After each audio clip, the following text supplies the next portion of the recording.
Imran establishment دوستی ناممکن کیوں؟ انصار عباسی اپنے کالم میں لکھتے ہیں، میرے ایک دوست تحریک انصاف کے بہت بڑے حامی ہیں، لیکن ایسی اندھی تقلید کرنے والوں میں شامل نہیں جو حدیں پار کرتے ہوئے پاکستان دشمنی پر اتر آتے ہیں۔ ان کا کہنا تھا کہ عمران خان کی حمایت پاکستان میں بہت زیادہ ہے۔ اس بنا پر کیا یہ ملکی مفاد میں نہیں کہ عمران خان اور اسٹیبلشمنٹ کے درمیان فاصلے کم ہوں اور ملک و قوم کے لیے دونوں اپنی اپنی رنجشیں اور اختلافات بھلا دیں؟ میں نے دوست سے کہا کہ ایسا ممکن ہے، لیکن اس کے لیے ایک تبدیلی عمران خان کو اپنے اندر لانا ہوگی اور ایک اہم واقعہ اسٹیبلشمنٹ کو بھلانا ہوگا، لیکن یہ دونوں کام ہوتے ہوئے مجھے نظر نہیں آتے۔ میرا کہنا تھا کہ عمران خان نے پاکستان کے اندر سیاست میں نفرت پھیلائی، معاشرے کو تقسیم کر دیا اور یہی نفرت فوج کے ادارے کے خلاف بھی پیدا کر دی۔ سوال یہ ہے کہ عمران خان اپنے آپ کو بدل سکتے ہیں کہ جو نفرت ان کے اندر اپنے سیاسی مخالفین کے لیے ہے اسے وہ ختم کر دیں، ان سے بات کریں، ان سے ہاتھ ملائیں، قومی اور سیاسی معاملات کے حل کے لیے ان کے ساتھ بیٹھیں اور اس طرح فوج کے بارے میں کوئی منفی بات نہ کریں، بلکہ ایک بڑے رہنما کی طرح عوام کو جوڑیں اور فوج کے ادارے کے احترام کی بات کریں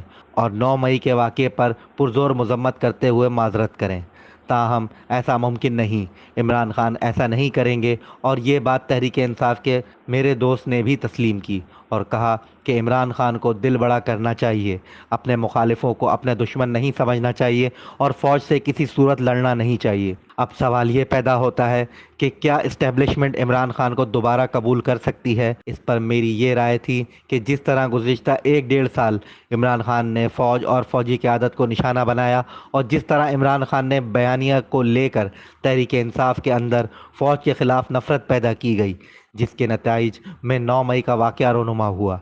جو فوج کے ادارے پر براہ راست حملہ تھا، اب اسٹیبلشمنٹ کے لیے بھی ممکن نہیں کہ وہ 9 مئی کے واقعے کو بھول جائے۔ یہ خواہش ہو سکتی ہے کہ ملک کے خاطر دونوں ماضی کو بھلا دیں، لیکن میری دانست میں ایسا اب ممکن نہیں۔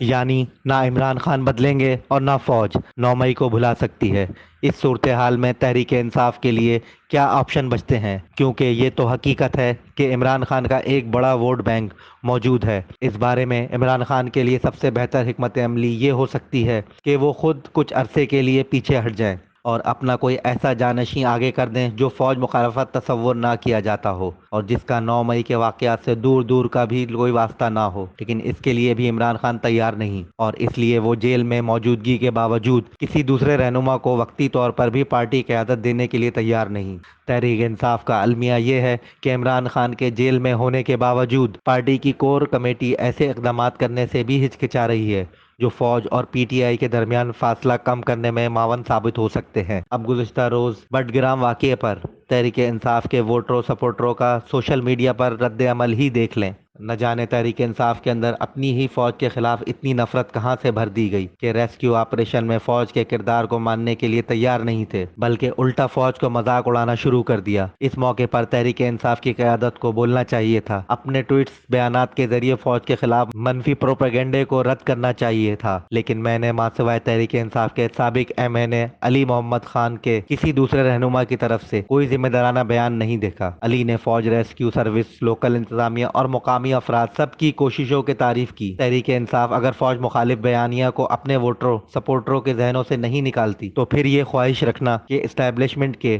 ان کے ساتھ تعلقات بہتر ہو جائیں گے ایک خواب ہو سکتا ہے، حقیقت نہیں۔